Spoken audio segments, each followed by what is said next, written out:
The sale opened at noon. The rate limiter worked exactly as configured, rejected everything above the limit, and the site went down anyway. Not the database, not the checkout service, the limiter. Every request now had to ask a shared counter for permission before it could do anything, and when that counter slowed down, so did every request in the system, including the ones that were going to be allowed.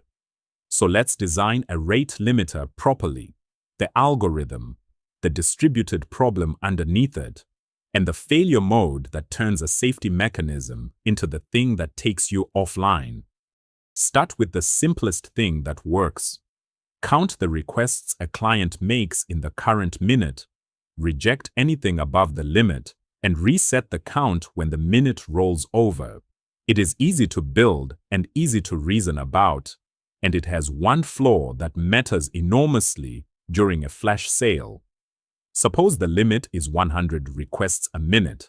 A client sends 100 requests in the last second of 1 minute, then 100 more in the first second of the next. It never broke the rule, and yet your service just took 200 requests in about 2 seconds. That is the boundary burst, and it is not a rare edge case. It is what happens by default when everyone is watching the same countdown and hitting the same instant. The rule was enforced. The system was still overwhelmed because the rule was measuring the wrong thing. The fix is to stop thinking in windows that reset and start thinking in a rate that refills. That is a token bucket. The bucket holds a number of tokens up to some capacity. Each request takes one, and tokens are added back at a steady rate, run out, and you are rejected until the bucket refills. There is no boundary to bunch up against because there is no boundary. What makes the token bucket the right default is the capacity, which people often treat as a nuisance. Capacity is your burst allowance. A real client is not smooth. It sends nothing for a while, then sends 5 requests at once because a page loaded. A bucket with room for a small burst absorbs that and still holds the long-run average.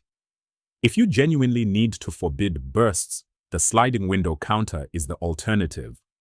Weight the previous window by how far into the current one you are. Now the part that actually caused the outage.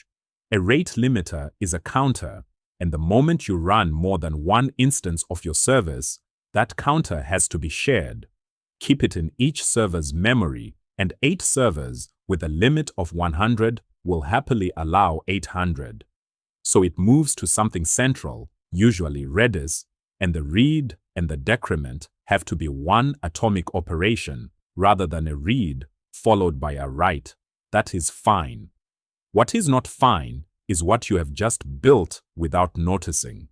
Every single request in your system now has a synchronous dependency on one shared service. When that service is healthy, the cost is small. When it is slow, every request waits, and your limiter has become a single point of failure, guarding the thing it was supposed to protect. So decide the failure behavior deliberately. Fail open and a limiter outage means unlimited traffic. Fail closed and a limiter outage means total outage. For protecting a fragile downstream, fail closed. For protecting a merely expensive one, fail open. And put a short timeout on the check so a slow limiter degrades into no limiter instead of into no service. One more thing decides whether this design survives contact with real customers, and it is not the algorithm. A single global limit means the customers share one pool, and one of them running a badly written integration consumes it. Everyone else gets rejected for something they did not do. So the bucket is per-tenant, and a global ceiling sits above the per-tenant buckets to protect the platform itself. 2 limits, checked in order, cheapest first. And when you do reject, say something useful. A bare rejection teaches a client to retry immediately, which makes the spike worse. Return how long to wait, and well-behaved clients will back off which means the limiter is now shaping traffic rather than just refusing it. That last idea, that one customer must not be able to consume another customer's capacity, runs much deeper than rate limiting. It shows up in your database, your queues, and your storage layer. And getting it wrong is how a platform ends up with one tenant nobody can afford to keep. The multi-tenant SaaS data architecture series works through isolation properly. That is where to go next.